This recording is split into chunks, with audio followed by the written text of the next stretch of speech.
Tomorrow, late in the evening, we'll be having Chelsea versus Man United. Will it be? I think it will be the home team will be Man United.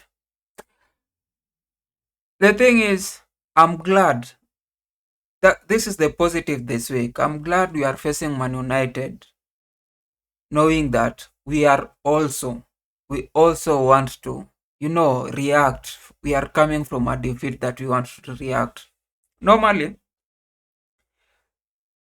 we are usually the team that gives other teams confidence when they are struggling.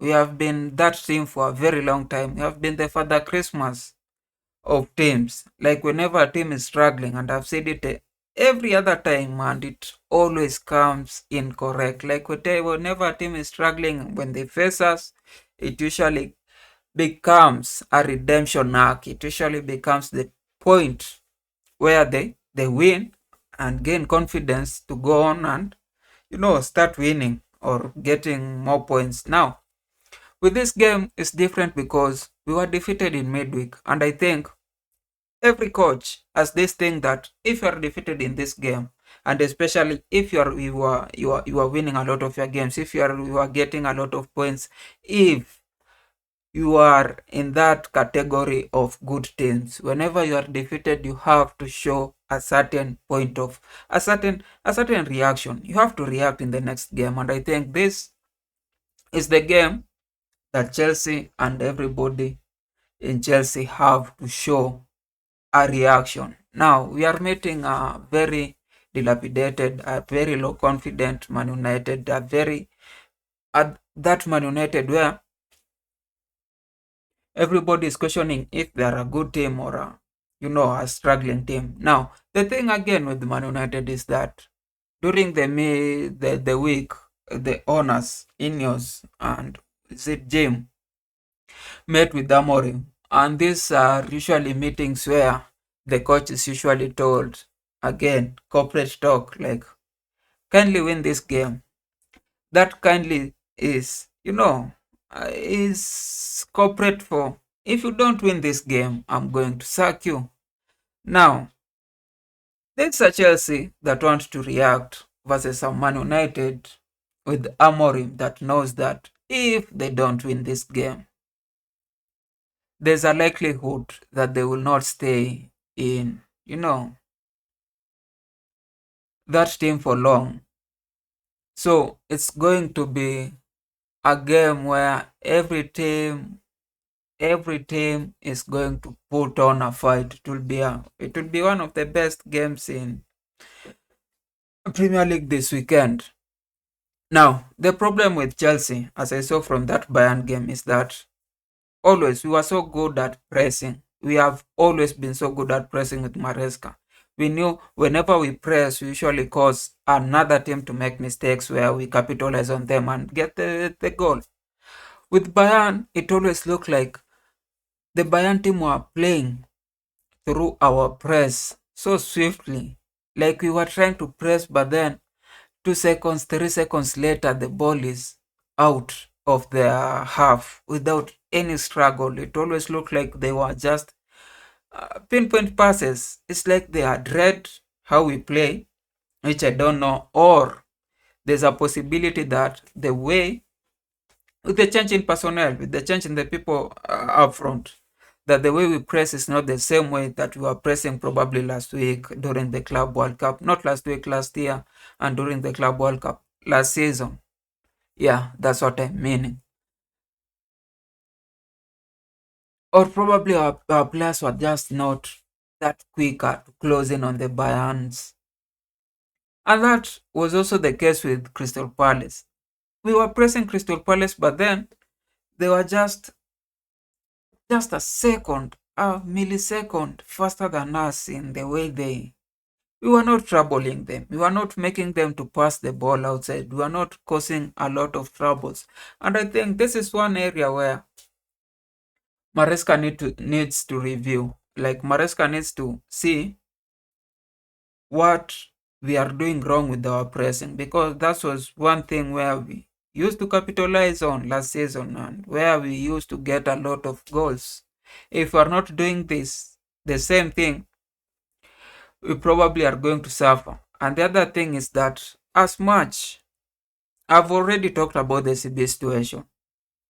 The other thing is that when we are scoring, we have always scored whenever Pedro was free. Those are the people who get a lot of goals for us recently, or Palma was free. So sometimes, even my suggestion, even with this game, it looked like for the entire game, there's no period where Pedro was around the D area and he was free. Like it always looked like he was always had people around him. And that usually comes in when there's no any other threat. Like if you have the single threat in that box, then defenders will cover you, because if they cover you, they know all these other guys are not going to cause us stress. And I think it's just how the tactical approach in that game happened. But with Man United, I think we can change certain things, and that's why I've come up with this lineup. But first, again, Sanchez at the goal is still the best goal in Chelsea or in Stamford, wherever. Then two at the back. Now, I've said it. Tosin and Chalobah. One of them usually just makes the other one not as good. Like, we don't have good CBs. Fofana is injury prone, hasn't had a lot of games, is not a probably much fit. Achampong, I've seen it once. He was doing good, he made a certain mistake which did not lead to a goal. But then this Tosin has made certain mistakes that have led to 2 goals and 1 disallowed goals, like 1-on-1. So I'm just saying, why don't we try? Why don't we try? In fact, Man United doesn't have a lot of goal scorers, like only Mbeumo right now and maybe Fernandes. But Fernandes has stayed for long without scoring a goal. So you expect only Mbeumo to create anything out of the ordinary. Like if these other guys are scoring you, it's probably because your team is giving them a lot of chances. Like if you find, I don't know who's, all these other guys, Ahmad, Mount, uh, Casemiro, Maino, who plays for the striker, Obi or whatever, if those guys are scoring you, you'll know that you have done something wrong. If Belmo scores you, you know he's a scorer. He can score from situations which didn't have a positive XG.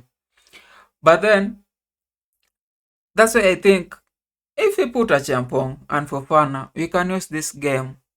I'm not in any way trying to downplay what Man United are, but I'm just saying we can still use these guys to see if they're going to do good. But then, because Achampong will be playing CCB, we need a right back who can go forward and come back.